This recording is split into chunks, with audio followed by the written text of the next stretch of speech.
What's up, everyone? It's Aaron back here at Hunter Sense TV, finally with another upload. I know it's been a while. I've been struggling to get quality content out. I haven't been able to get out and hunt as much anymore after the time change. It gets dark so early nowadays. Basically, I've been doing a lot of self-filming, especially on the ground, which is a lot harder than I originally thought. Without having a cameraman there to be designated on adjusting the camera, especially when there is a deer near you, is extremely difficult. That being said, I do have some footage here I want to show you guys. I'm just kind of run through some things. So the first clip I'm going to show you here, I will say as a fair warning, it is pretty shaky. I was filming this deer at about 160 yards away with no tripod, just trying to hold my DSLR as still as I could. So this is a pretty big deer, pretty big buck that I'm after, and I finally got eyes on him in the daylight. This was about 2 weeks ago. So as the footage will show you, I'm going through, I'm getting back into my spot, and I just saw something move up there and pulled the camera up, and sure enough, there he was. I did try to grunt at him a couple times, and he turned his head, but wasn't too interested in it. This is before the real rut kicked off. So basically, I didn't have much of a plan because I was getting in there late, and if I would have got there 30 minutes before, I would have been set up and maybe could have shot that deer, which was extremely aggravating to me. But yeah, I mean, I set my camera down, kind of just facing me, and moved up a little bit, grunted a couple more times. I actually heard another buck behind me, but he never came over to it. The majority of the film that I got that wasn't the deer was just me calling and stuff like that, because I had tried to set up in a spot where he could come to me and wouldn't be able to see me, and I could have the camera on the ground and just kind of lift the tripod up and videotape him if I did get a shot opportunity, but it just didn't happen. So that's kind of this clip.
So this second video was about a week after that, and I was back in the same spot where I saw that buck, probably about 30 yards away from where he was walking, and I realized I didn't bring the quick release thing that snaps on the bottom of my camera that holds it to the tripod. So that was really frustrating. So, you know, thought I would just try to film myself, so if I did get a shot off, at least I would have the video of me drawing back and shooting and kind of my reaction to the shot, but it didn't happen. However, I did grunt call, and a smaller buck snuck from behind me, and I'm glad I noticed him.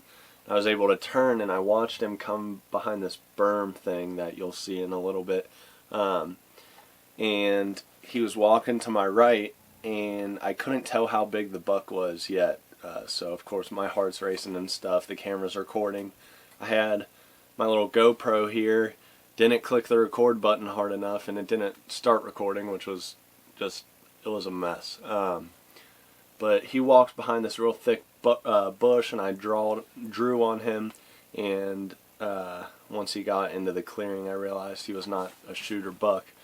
So I sat there and watched him for a minute, and then you'll see in the video I had to release my bow, and he eventually knew something was up and kind of walked off. But it definitely got my heart racing, and that all I need is a bigger buck to do exactly what he did. So here's that clip. Hope you guys enjoy it.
And then this last clip was from yesterday.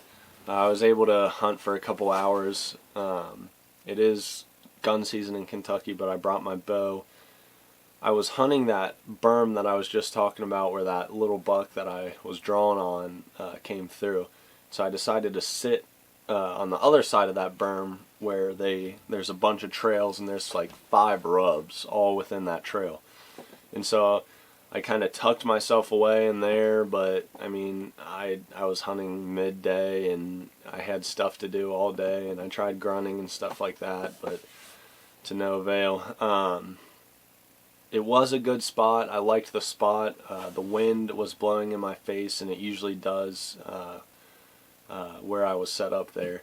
The only issue I had with it is as the sun came over the pine trees that were in front of me, it was completely blinding, and I drew my bow back a couple times and even thought to myself, like, it's going to be a pain without like a hat on to shoot a deer. So that's kind of the story on that spot. Here's the little bit of footage I got. What's up, guys? It's Aaron here at Hunter Sense TV.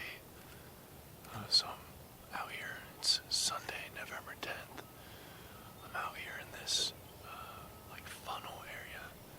There's a pretty big rub about 30 yards to the right of me, and to the left of me there's probably 5 or 6 rubs all in a row, and the deer are coming right through this little area here because it offers a little more cover.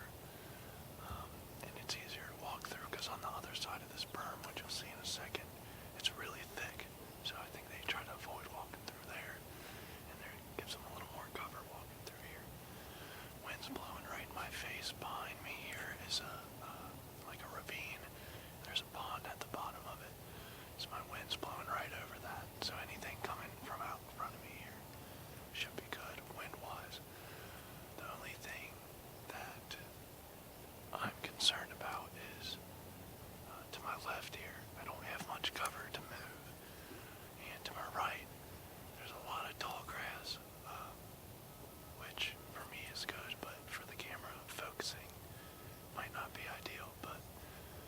what happens. Hopefully we see something today. It is a little warmer today. I think it said it's getting up to like 57. So not quite what we want, but that doesn't mean we can't make something happen.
Well guys, it's gonna wrap it up for this morning.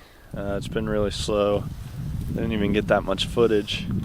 I was planning on sitting out all day, but not gonna lie, I'm pretty hungry, and the spot that I was sitting at just doesn't seem like it's gonna be a good midday spot. So gonna go grab some food and head back out here in hopefully like an hour and a half. See if we can't get it done tonight. Alright, so that's really all the footage I got that's even worth sharing right now. I just kind of wanted to hop on here and give you guys an update. I know the rut is finally kicked off in most of the United States. I've been seeing everybody's pictures and been so jealous of everyone getting these huge deer, but I'm going to keep putting in the work in and trying my best, and hopefully I'll get lucky one of these days. I'll also be heading to Illinois next week. I'll be there Friday, Saturday, and Sunday to hunt. So stay tuned for that footage. It should be good. I'm going out to a family farm that I've been hunting since I was probably 10 or 12 years old. So we always have a lot of fun out there. If you guys haven't noticed, I'm wearing the Hunter Sense TV sweatshirt. I will be giving one away just like this. Actually, if you're watching this now, the giveaway is probably ended. But it's the original design. I'll show you guys the back of it. I think it's pretty cool. I designed a lot of things. I'll leave the link in the bio if you guys want to take a look at the items we got for sale over there. But yeah, I mean, it's been going pretty good. I'm really excited to get out to Illinois and hunt out here. I'm planning on hunting really hard this weekend just because where I'm at right now, I think peak rut is going to be here honestly by tomorrow and into the weekend would be my guess. So hopefully I can get a buck down before I head to Illinois. That would be awesome. I see a lot of the service-side field staffers, they're putting a lot of deer on the ground, which is super exciting to see and just makes you want to get out there and hunt. So hopefully we can get something to happen. I'm going to try to keep making quality content. I don't know how this video is going to do. It's nothing too exciting or anything like that. I just wanted to hop on here and make sure that everyone who watches these videos know that I'm still trying to make these videos. It's just when you're working by yourself, the filming, the editing and stuff, it gets to be quite a task. So I want to know everyone's strategy for calling in mature deer. Do you guys use a lot of doe and estrus scent or doe bleats or stuff like that? Or are you one of the people who uses a grunt call and a snort wheeze and antler rattling? Just let me know in the comments. I'm curious as to what's been working for everyone this year. I'd love to see what you guys do. Also, if you guys want some more exciting content, go subscribe to Dixieland Whitetails. There's some good guys over there down in Alabama. They've been hunting it hard. I know they have a little bit of a situation that they're in down there right now with trying to locate these mature deer. But it's super fun to watch their adventures. But yeah, I think that's going to wrap up this video. If you guys liked the video, please like and subscribe. Also, be sure to check out my merch on my Shopify site. I'll leave the URL in the bio of this video. Also, follow us on Instagram at HunterSenseTV. I'll be doing more giveaways once I get more of these items in that you guys can win. But yeah, This is Aaron from Hunter Sense TV. You guys have a good one.